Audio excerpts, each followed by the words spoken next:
Have you ever been told that blood is thicker than water? That family comes first no matter what? That you should always forgive and forget because they're your relatives? Well, I used to believe that too. Until the day I stood up for myself and watched half of my family turn their backs on me like I was a stranger on the street. I'm talking about aunts who raised me, uncles who taught me how to ride a bike, cousins who were supposed to be my lifelong friends. All of them gone, because I dared to say one simple word that apparently shattered their entire worldview. No. My name doesn't matter for this story, but what matters is that I spent 28 years of my life trying to be the perfect daughter, the perfect niece, the perfect cousin, the perfect granddaughter. 28 years of biting my tongue, swallowing my pride, accepting criticism disguised as concern, and tolerating judgment masked as love. 28 years of hearing, "We're just looking out for you," while they picked apart every single decision I made, from my career choices to my relationships, from the way I dressed to the way I spent my money. And you know what the worst part was? I actually believed I deserved it. I convinced myself that their harsh words came from a place of caring, that their constant scrutiny meant they were invested in my well-being, that their disapproval was just their way of pushing me to be better. But there's a massive difference between genuine concern and toxic control, between loving guidance and manipulative judgment. And it took me almost 3 decades to finally see that difference clearly. The moment everything changed wasn't dramatic or cinematic like you see in movies. It wasn't a big confrontation or a screaming match. It was actually quiet, almost mundane, but it shook me to my core in a way nothing else ever had. I was sitting at my grandmother's dining table on a Sunday afternoon, surrounded by the usual crowd of relatives who gathered every week without fail, when my Aunt Sandra looked at me with that familiar expression of disappointed concern and said, "So, when are you finally going to get serious about your life and settle down with a proper job and a good man?" And just like that, something inside me snapped. Not with anger, but with a sudden crystal-clear realization that I was tired. So incredibly, exhaustingly tired of defending my choices to people who had never once asked me what I actually wanted, what made me happy, what gave my life meaning. I was tired of explaining myself to relatives who had already decided I was making mistakes before I even opened my mouth. I was tired of feeling like I was constantly on trial in a courtroom where the jury had convicted me before hearing any evidence. Have you ever felt that kind of bone-deep exhaustion? Not from physical work, but from emotional labor, from constantly trying to prove your worth to people who seem determined not to see it? That's where I was that Sunday afternoon. And I knew something had to change because I couldn't keep living like this. Couldn't keep shrinking myself to fit into their narrow definition of success and happiness. Let me take you back to the beginning so you can understand how I ended up in this situation, how a family that seemed loving on the surface became the source of so much pain and confusion in my life. I grew up in what everyone on the outside considered a close-knit traditional family. We had weekly dinners, celebrated every holiday together, took annual vacations as a massive extended family group, and kept in constant contact through an overwhelming number of group chats and phone calls. My grandmother was the matriarch who held everything together with an iron fist wrapped in a velvet glove of homemade cookies and conditional affection. She had 7 children, and those 7 children had produced a small army of grandchildren, of which I was somewhere in the middle. Neither the oldest who got special privileges, nor the youngest who got away with everything. From the outside, we probably looked perfect. Photos of our family gatherings showed dozens of smiling faces, multiple generations gathered around tables overflowing with food, kids playing in the backyard while adults laughed on the porch. But what those photos didn't show was the constant undercurrent of judgment, the whispered conversations that stopped when you entered the room, the comparing and contrasting of cousins as if we were livestock at a fair, the way certain family members were held up as examples, while others were discussed in hushed, disappointed tones as cautionary tales. I learned early on that love in my family came with conditions, with expectations, with strings attached that could strangle you if you weren't careful. My mother was the middle child, and she had internalized all of the family's unspoken rules and spent my entire childhood trying to make sure I followed them perfectly, so we wouldn't become the subject of disapproving gossip. She coached me on what to say and what to hide, how to present myself to the family in the best possible light, which topics to avoid and which achievements to emphasize. It was exhausting, this constant performance, this never-ending audition for approval that I could never quite win no matter how hard I tried. My cousin Rachel, who was 2 years older than me, seemed to have figured out the secret formula. She went to the right college, got engaged to a man from a good family at 23, had her first child at 25, and moved into a beautiful house in the suburbs by 27. She was the golden child, the standard against which all of us were measured and found lacking. Every family gathering included at least one comment about Rachel's perfect life, her wonderful husband, her adorable children, her successful career that she somehow balanced with motherhood, like a circus performer spinning plates. And then there were the rest of us, the disappointments, the ones who couldn't quite measure up. My cousin Mike, who changed jobs too often and couldn't seem to settle down. My cousin Jennifer, who got divorced and was therefore damaged goods in the family's eyes. My cousin Tom, who chose to live across the country and only came home for major holidays, which meant he didn't care about family. And then there was me, the one who pursued a creative career instead of something stable and respectable, the one who dated people my family didn't approve of, the one who asked too many questions and challenged too many assumptions, the one who couldn't seem to just fall in line and follow the program that had been laid out for me before I was even born. The judgment started small when I was young, disguised as guidance and concern. Are you sure you want to wear that to church, honey? What will people think? Maybe you should focus more on your math homework instead of those art projects, sweetheart. Art is a nice hobby, but it's not a real career. Why don't you try to be more like Rachel? She's so responsible and mature. These little comments, these tiny cuts, they accumulated over the years like drops of water wearing away stone, slowly eroding my confidence and sense of self until I wasn't sure anymore where their expectations ended and my own desires began. By the time I was a teenager, I had learned to anticipate their reactions to everything I did, to mentally prepare defensive arguments before family gatherings, to steel myself against the inevitable criticism that came wrapped in concern and tied with a bow of familial obligation. I remember being 16 and telling my family I wanted to study graphic design in college, and the table went silent in a way that made my stomach drop. My uncle Robert was the first to speak, saying, "That's a nice interest, but what are you really going to study? You're a smart girl, you could be a doctor or a lawyer or at least a teacher. Something secure." My Aunt Sandra chimed in with, "Creative fields are very competitive and unstable. We just want you to have a good life, honey. We don't want to see you struggling." And my grandmother, the final authority on all matters, simply patted my hand and said, "You'll change your mind when you're older and understand how the real world works." I did not change my mind, and that became my first real act of rebellion, though I didn't see it that way at the time. I thought I was just following my passion, pursuing my dreams like every adult had told me to do growing up, until I realized that they only wanted me to pursue the dreams they approved of, the dreams that fit neatly into their worldview of what a successful life looked like. College was my first taste of freedom, my first experience of making decisions without a committee of relatives weighing in, and it was intoxicating and terrifying in equal measure.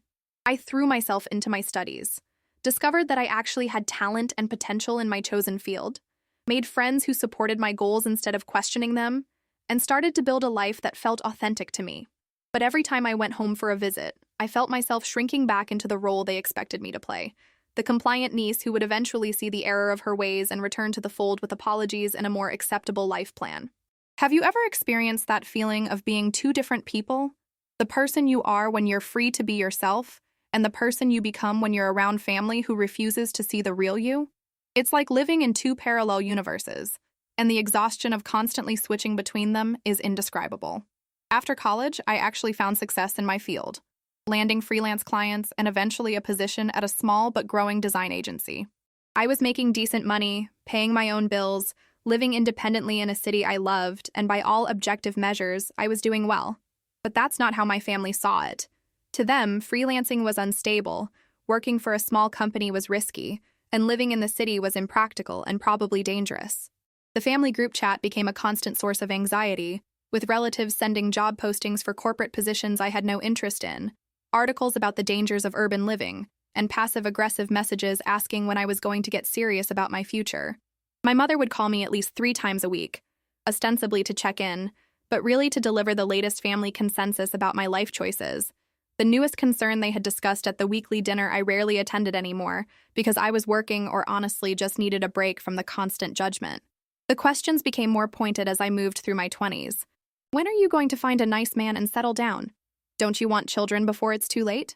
Wouldn't you be happier with more stability? Are you sure you're making enough money? Have you thought about what you're going to do for retirement? Don't you want to move back closer to family?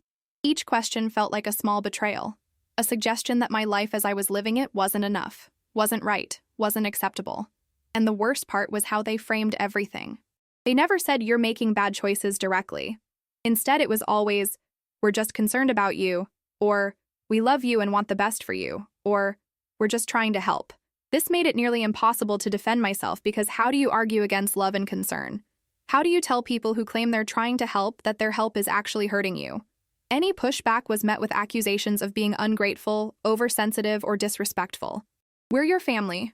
We have a right to have opinions about your life, my Aunt Sandra told me more than once, as if family relationships came with ownership papers and unrestricted access to every aspect of my existence. I started to dread family gatherings, making excuses to miss them, claiming work obligations or prior commitments, anything to avoid the inevitable interrogation disguised as casual conversation. My mother would guilt-trip me about missing Sunday dinners, telling me how disappointed grandmother was, how the family was worried I was pulling away, how I was becoming distant and cold. But what choice did I have? Every interaction left me feeling drained, criticized, and inadequate. Like no matter what I achieved or how happy I was, it would never be enough for them because I wasn't following their script for my life. The breaking point came on a weekend. I had reluctantly agreed to attend a cousin's birthday party at my grandmother's house. I had been dating someone for about 6 months, a genuinely kind and creative person who made me laugh and supported my ambitions, and I made the mistake of mentioning this relationship in passing during the party. Within minutes, the questions started. What does he do for work? How much does he make? Where's his family from? What are his long-term plans? Is he serious about settling down? I tried to deflect, to keep the conversation light, but they pressed harder, their faces showing growing concern and disappointment with each of my answers. He was an artist, which meant unstable income in their minds. He came from a modest background, which apparently was a red flag about his ambition and prospects. He wasn't rushing to propose after 6 months, which suggested he wasn't serious about commitment. By the time I left that party, I felt like I had been through an intensive interrogation.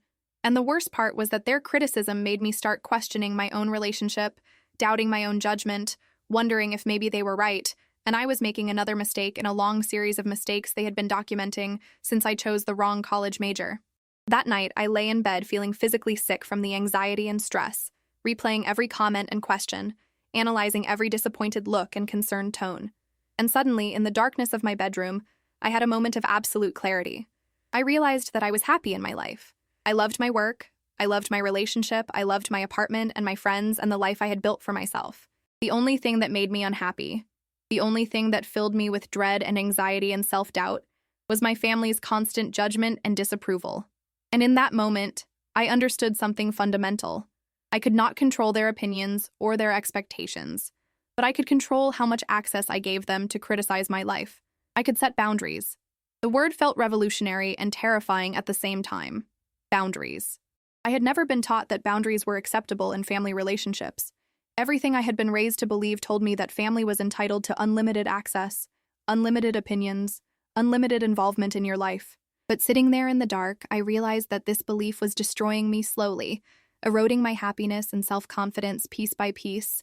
And if I didn't do something to protect myself, I would wake up one day living a life I didn't recognize, making choices to please people who would never be pleased, sacrificing my authentic self on the altar of family approval that would always remain just out of reach no matter how much I changed or compromised. Setting my first boundary felt like preparing for battle. I spent weeks thinking about how to do it, what to say, how to frame it in a way that might be accepted or at least understood. I started with something small, something I thought would be reasonable and non-controversial. I sent a message to the family group chat saying that I loved everyone, but I needed to ask that they stop sending me unsolicited job postings and career advice, that I was happy with my current career path, and if I needed help in that area, I would ask for it directly. I tried to be polite and clear, explaining that I appreciated their concern, but that the constant suggestions were creating stress rather than being helpful. The response was immediate and overwhelming. My phone started buzzing with individual messages within minutes. My mother called me almost in tears, asking what was wrong, why I was being so sensitive, didn't I understand they were just trying to help? My Aunt Sandra sent a long text about how family looks out for each other and how ungrateful it was for me to reject their care and guidance. My Uncle Robert called it disrespectful to tell elders that their advice wasn't welcome. Several cousins weighed in with messages ranging from confused to accusatory. Why are you being so dramatic? It's just advice, you don't have to take it. Family is supposed to help each other. You're being really selfish right now. The pile-on was intense and disorienting. I had expected maybe some pushback, maybe some hurt feelings, but I hadn't expected this coordinated assault on my character and motivations. What hurt most was that not a single person acknowledged my actual request or tried to understand my perspective. Instead, the conversation immediately became about how I was wrong, how I was hurting them, how I was breaking family bonds over something trivial. The guilt was overwhelming. I spent days second-guessing myself, wondering if I had overreacted, if I should apologize and just go back to accepting their constant input. But something had shifted inside me. As much as their reaction hurt, as much as the guilt gnawed at me, I also felt a small spark of something I hadn't felt in years: self-respect. I had stated a need, I had asked for something reasonable, and their refusal to honor that request told me everything I needed to know about how they viewed me and our relationship. I was not a person with valid feelings and needs in their eyes. I was a project, a problem to be fixed, a story to be rewritten according to their preferences. Have you ever had that moment when you suddenly see a relationship clearly for what it is, rather than what you wished it would be? It's heartbreaking and liberating at the same time. This loss of illusion, this acceptance of difficult truth. I decided to double down on my boundaries rather than retreat. If asking them to stop giving unsolicited career advice was met with such hostility, then clearly the problem was deeper than I had realized, and small adjustments weren't going to fix it. I needed more comprehensive boundaries to protect my mental health and well-being. Over the next few weeks, I implemented several new rules for my interactions with family. I would no longer discuss my dating life or relationship status at family gatherings. I would limit my attendance at family events to major holidays only, skipping the weekly dinners that had become interrogation sessions. I would not respond to messages in the family group chat that criticized my choices or offered unsolicited advice. I would not defend or explain my life decisions unless I chose to share them. And most importantly, I would end conversations or leave situations where my boundaries were not respected, even if that meant walking out of family events or hanging up phone calls. I knew these boundaries would cause conflict, but I had reached a point where conflict felt preferable to the slow erosion of my sense of self that came from constantly accommodating their dysfunction. The first time I actually enforced these boundaries in person was at Sunday dinner about a month after my initial group chat message. I had decided to attend to see my grandmother, who was getting older and whose health was declining, and I walked in with a clear intention to maintain my boundaries no matter what happened. Things went relatively smoothly through the meal itself, with most people tiptoeing around me like I was an unpredictable explosive device. But during dessert, my Aunt Sandra apparently couldn't help herself.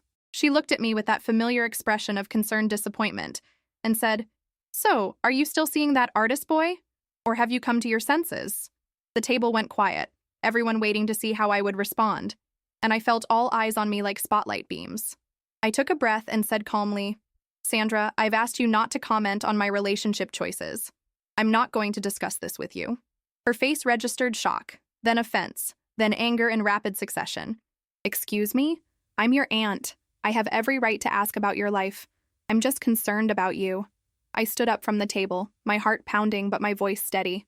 "I understand you think you're being helpful, but this is exactly the kind of conversation I'm not willing to have anymore. I'm going to leave now.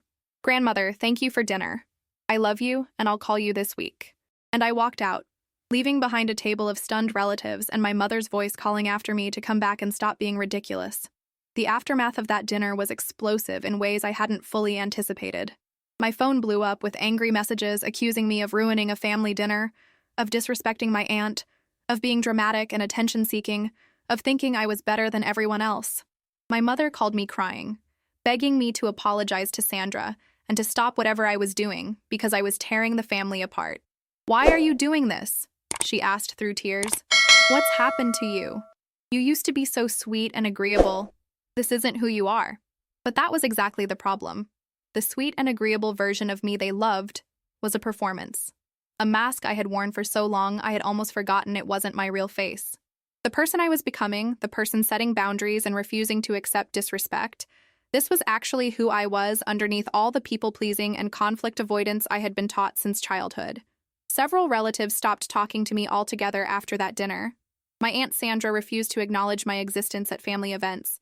My Uncle Robert sent me a long email about respect and family values and how my generation was selfish and entitled. 2 of my cousins blocked me on social media. The family group chat continued without me, though I heard through my mother that I was a frequent topic of discussion, with relatives analyzing what had gone wrong with me, diagnosing me with everything from mental illness to bad influence from city living, debating whether to stage some kind of intervention to bring me back to the fold. It was surreal and painful to become the family pariah, to go from being included in everything to being treated like I had committed some unforgivable sin. And my sin was simply asking to be treated with basic respect and to have my choices acknowledged as valid even if they disagreed with them. The silent treatment from half my family was agonizing at first. I would see photos on social media of family gatherings I wasn't invited to, holidays celebrated without me, my grandmother surrounded by loving relatives while I sat alone in my apartment feeling like an exile. The guilt was crushing. Had I made a terrible mistake? Had I thrown away my family over my pride? Was I going to regret this for the rest of my life? These questions haunted me during the long nights when I felt completely alone, when the silence from relatives who used to call me regularly felt like punishment for daring to assert myself. My mother remained in contact, but every conversation was tense, filled with her attempts to mediate, to convince me to apologize and smooth things over, to explain that they were all hurt and waiting for me to make the first move toward reconciliation, as if I was the one who had done something wrong by asking not to be constantly criticized and judged. But here's what's interesting about setting boundaries with toxic people. The initial explosion of conflict eventually gives way to a period of clarity where you can actually see the relationship dynamics that were always there, but obscured by your participation in them. As the weeks turned into months and I maintained my boundaries despite the pressure and guilt and isolation, I started to notice patterns I had never seen clearly before. I realized that the relatives who were most angry about my boundaries were the ones who had benefited most from my lack of them. The ones who had used me as an emotional punching bag, a cautionary tale, a project to fix. I realized that the family's concern about my life choices had never actually been about my well-being or happiness, because if it had been, they would have noticed that I was happier before their intervention than after. Their concern was about control, about maintaining their worldview, about ensuring that everyone in the family followed the same script, regardless of whether that script actually led to fulfillment or joy. I started paying attention to how they treated other family members, and I saw the same patterns everywhere. My cousin Jennifer, who had gotten divorced, was still being treated as damaged goods years later, still subject to pitying looks and comments about her failed marriage. Never mind that she had left an emotionally abusive relationship and was now thriving in her independence. My cousin Mike, who changed jobs frequently, was constantly criticized for lack of commitment. Never mind that he was actually exploring different fields and building a diverse skill set that would eventually serve him well. Every person in the family who deviated from the approved path was subject to this relentless judgment, this constant pressure to conform. And I had been so focused on my own experience that I hadn't realized how pervasive and toxic this pattern was throughout our entire family system. I reached out to Jennifer one day, something I probably should have done years ago, and we met for coffee. The conversation was revelatory. She told me that she had also tried to set boundaries years ago after her divorce, and she had received similar treatment, the silent treatment and the gossip and the accusations of being difficult and ungrateful. The difference is, she said, I eventually backed down. I apologized and pretended to appreciate their concern because I was terrified of losing my family. And you know what happened? Nothing changed. They still judge me. They still bring up my divorce at every opportunity. They still treat me like I'm broken. The only difference is that now I'm complicit in my own mistreatment because I agreed to accept it. Her words hit me like a physical blow because they showed me exactly what my future would look like if I gave in to the pressure and abandoned my boundaries.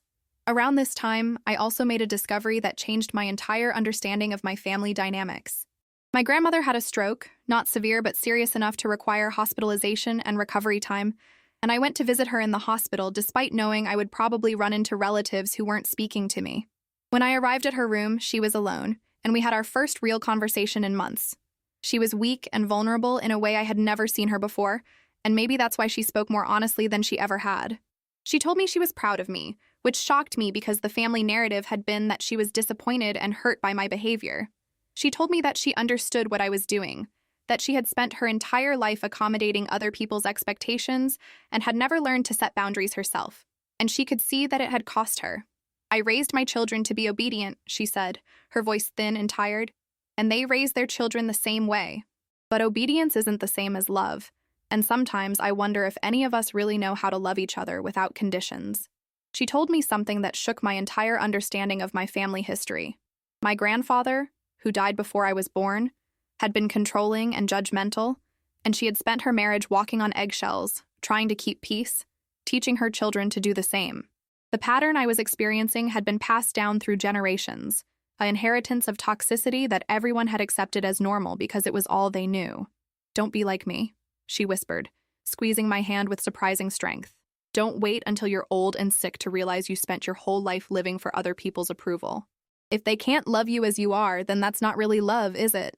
I left that hospital room with tears streaming down my face, grieving for my grandmother and for all the years she had spent trapped in the same pattern I was trying to break, grateful that she had given me permission to keep fighting for my right to exist on my own terms.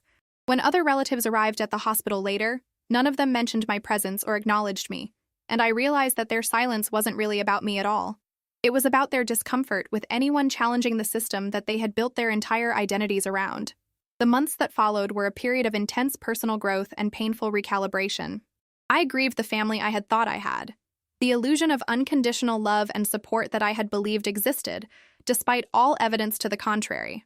I had to accept that some relationships, even family relationships, are built on dysfunction rather than genuine connection, and that walking away from dysfunction is not the same as walking away from love, because what they were offering wasn't actually love in the first place.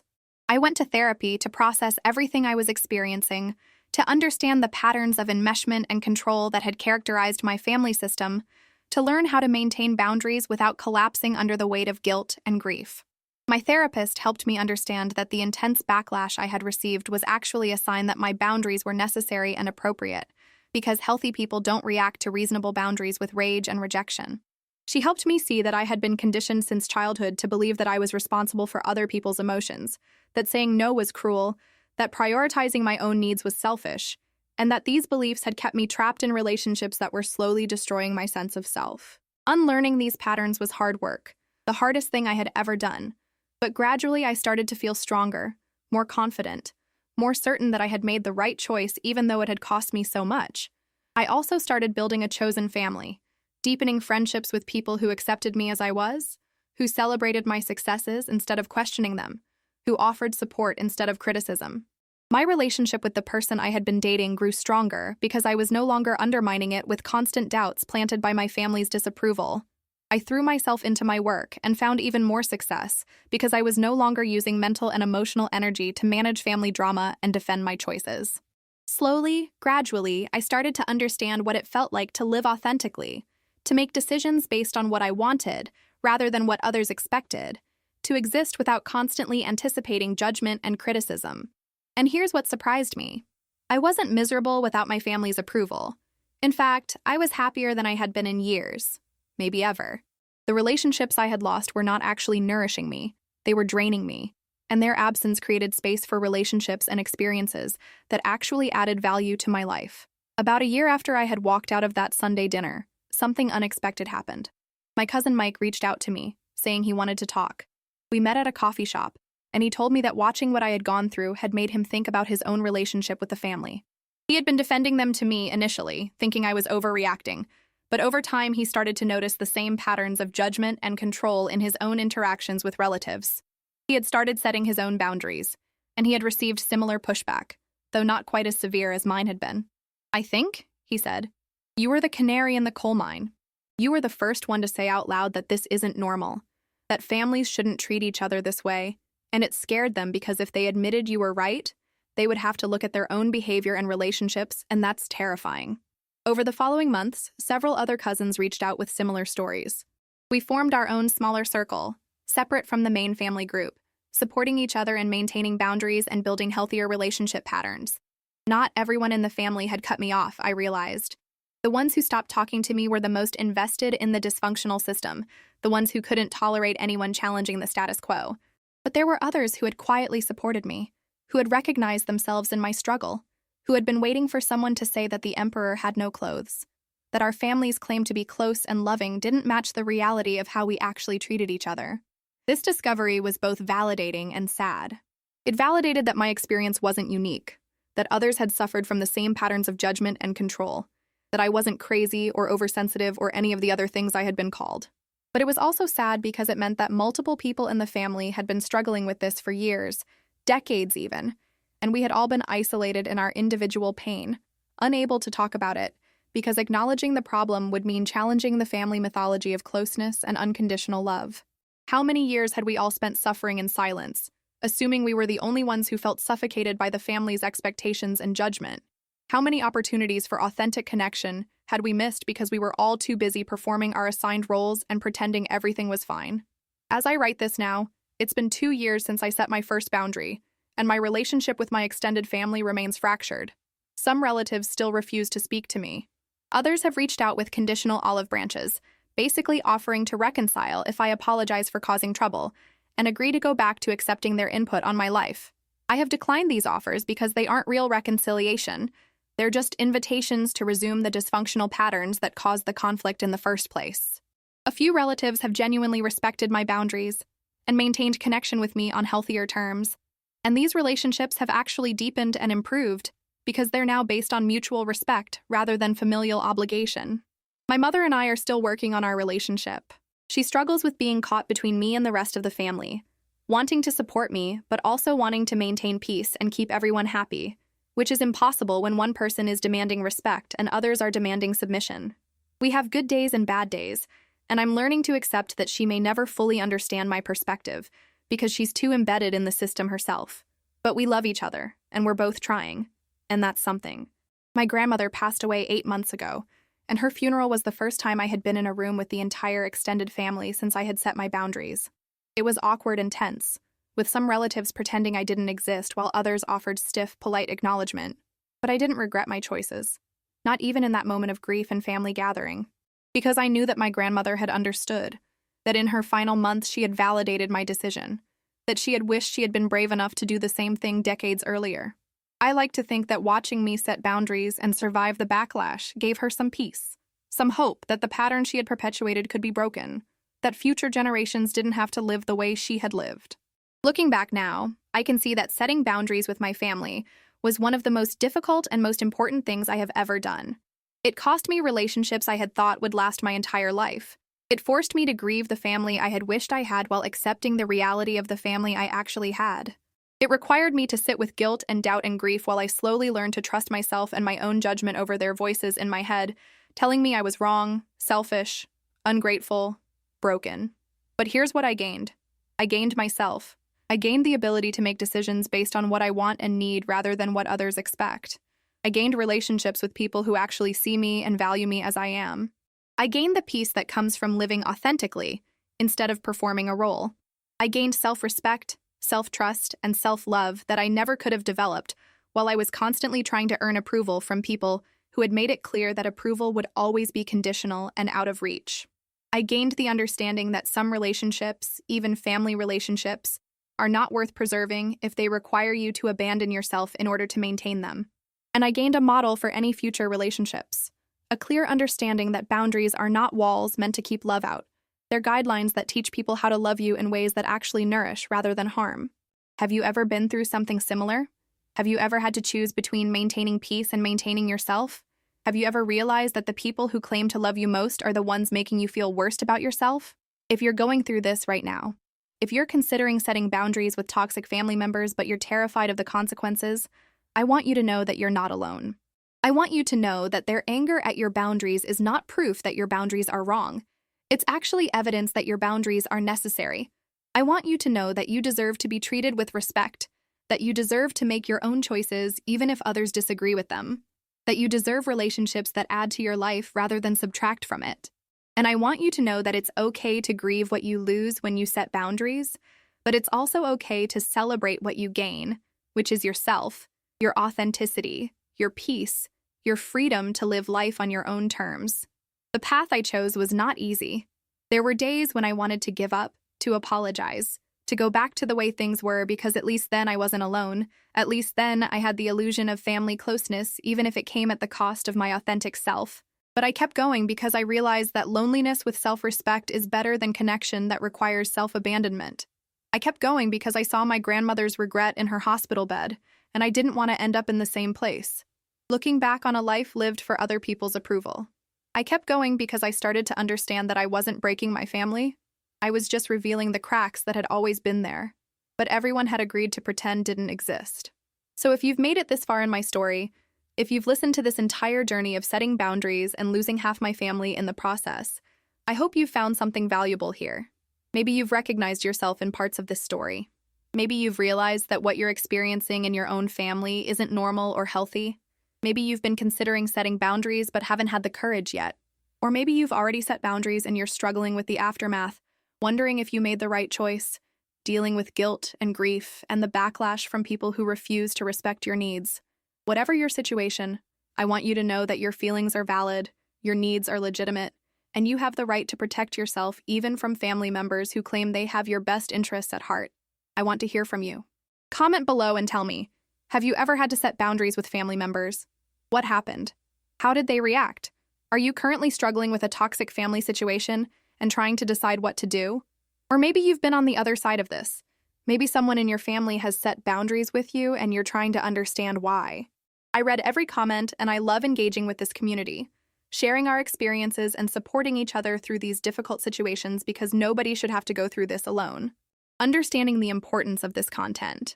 Understanding that healthy boundaries are essential for mental health and well-being. Understanding that family relationships can be toxic, and that it's okay to protect yourself from toxicity regardless of DNA. This understanding could literally change your life the way it changed mine. If this story touched your heart, if it resonated with something you're experiencing, if it helped you feel less alone or gave you courage to make changes in your own life, please leave a like on this video.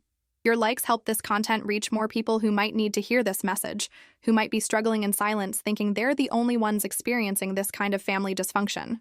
And if you want to hear more stories like this, more honest discussions about difficult family dynamics, more conversations about mental health and boundaries, and living authentically even when it costs you relationships, please subscribe to Living Through It and hit that notification bell so you never miss a new video. This channel is all about sharing real experiences, the messy and painful and complicated parts of life that people don't usually talk about, but that so many of us are living through. We're building a community here of people who are committed to living authentically, to healing from toxic relationships, to supporting each other through the difficult work of becoming who we're meant to be rather than who others expect us to be. Thank you for being part of this journey with me. Thank you for listening to my story without judgment. Thank you for being here. And remember, setting boundaries doesn't make you a bad person. It makes you a person who respects yourself enough to demand respect from others. You deserve that respect, even from family. Maybe especially from family. Until next time, keep living through it, keep growing, keep honoring yourself, and know that you're not alone.